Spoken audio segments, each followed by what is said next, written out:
Good day, everybody. Today I'm going to speak about the archetype of Aries, and I have notes this time because I just want to make sure that I cover everything I want to say.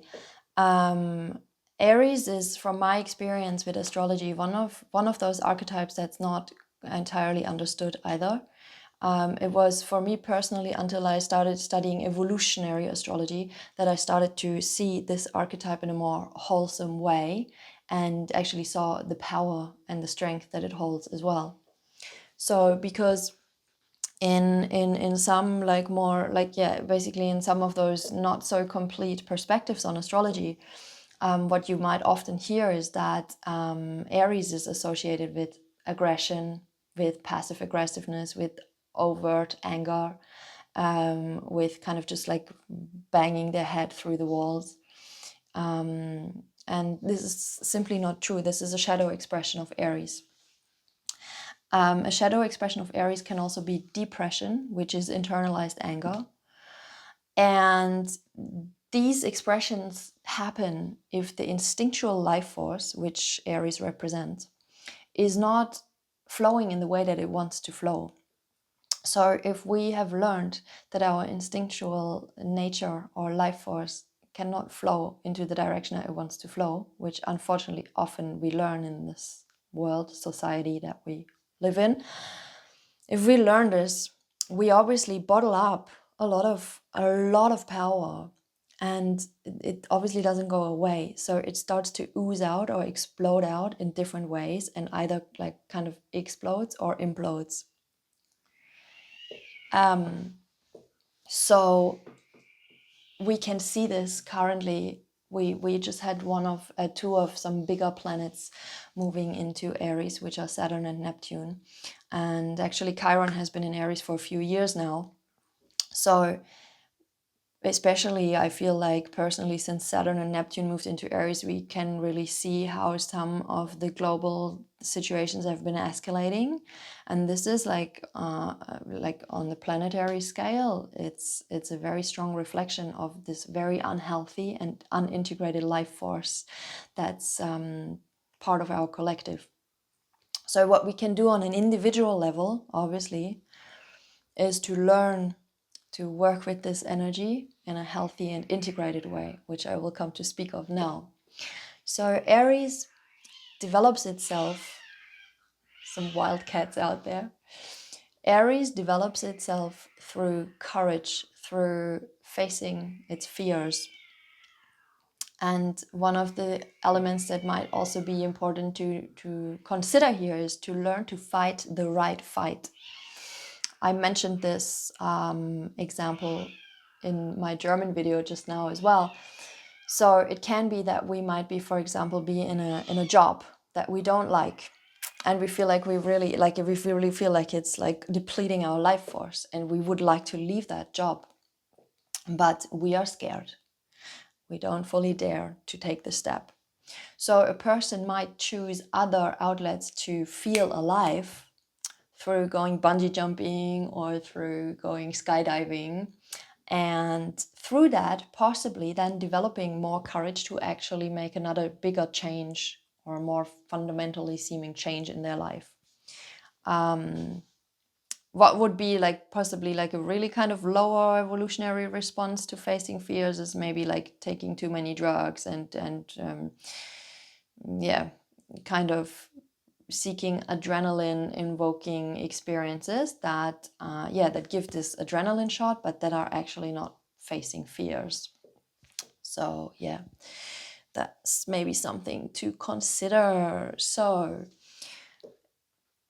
the path for Aries is to really reconnect to the intelligence of the instinctual animal body.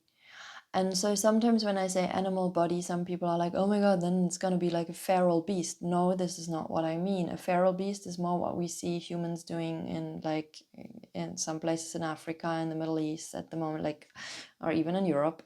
So a feral beast is like wounded and hungry for something that I cannot get. Or yeah, it's wounded often, right? So, or has been harmed. So a healthy instinctual creature is deeply embodied in their instinctual intelligence.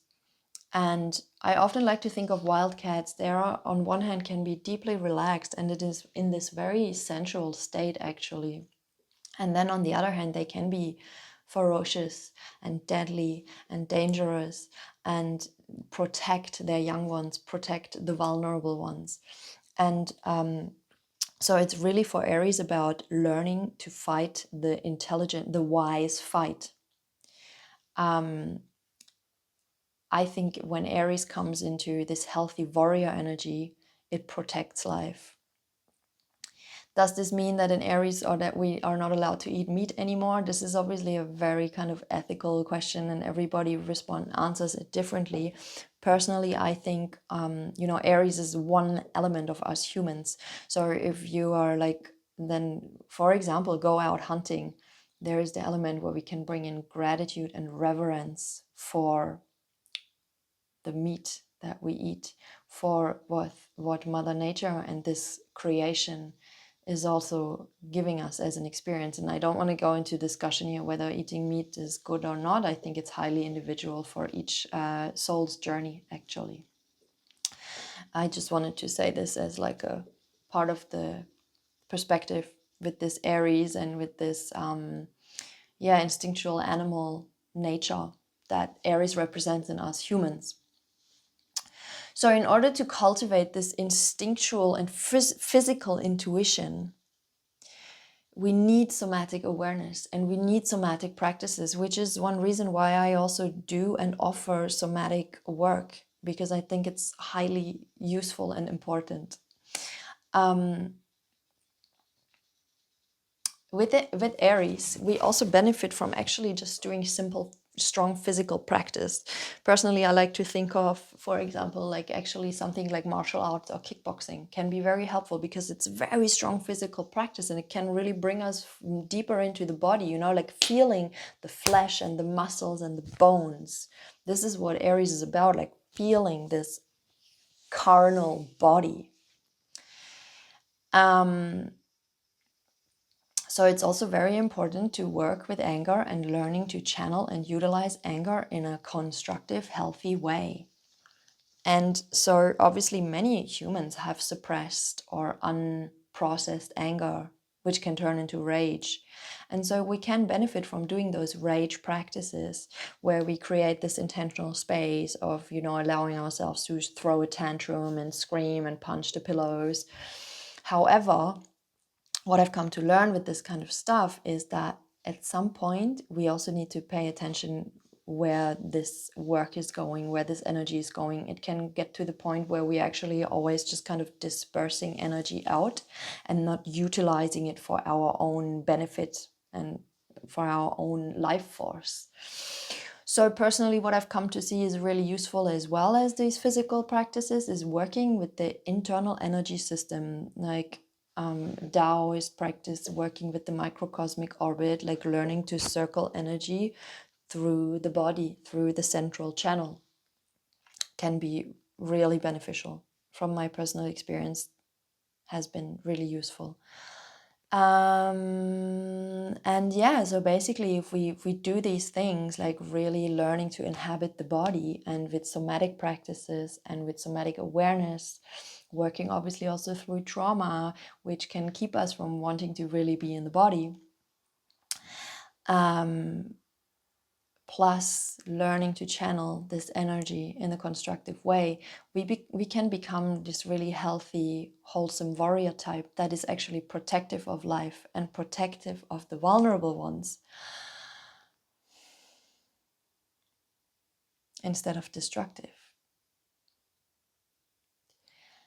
And in this way, we can develop this clear-sighted fire instead of blind rage fire. And I think this is like this Aries, it's quite dear to my heart, I notice as I speak, because it's one of those very important energies at the moment that we are as a collective are facing, that is going rampant. It's in a very strong shadow expression. And one of the things that we can do to help the current global situation, I believe, I think, is to really learn to utilize this energy, to utilize, to transmute, to channel this life force energy inside of ourselves in this constructive way.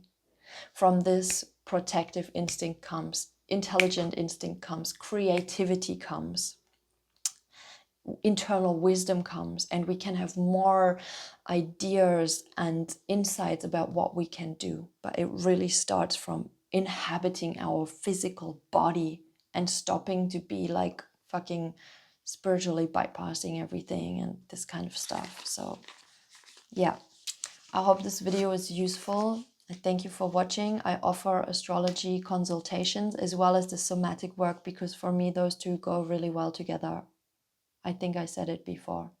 The astrology can really give us a clarity why things are happening to us on the personal level, obviously also collectively, but I focus on the personal. And the somatic work can help us is a tool to work with ourselves, with our trauma, with our body, and to basically just become an embodied soul is what psychosomatic work means for me. So it's why I offer it, because it's also been helpful for myself. Thank you again for watching. I wish you a good day, and yeah, speak to you again soon.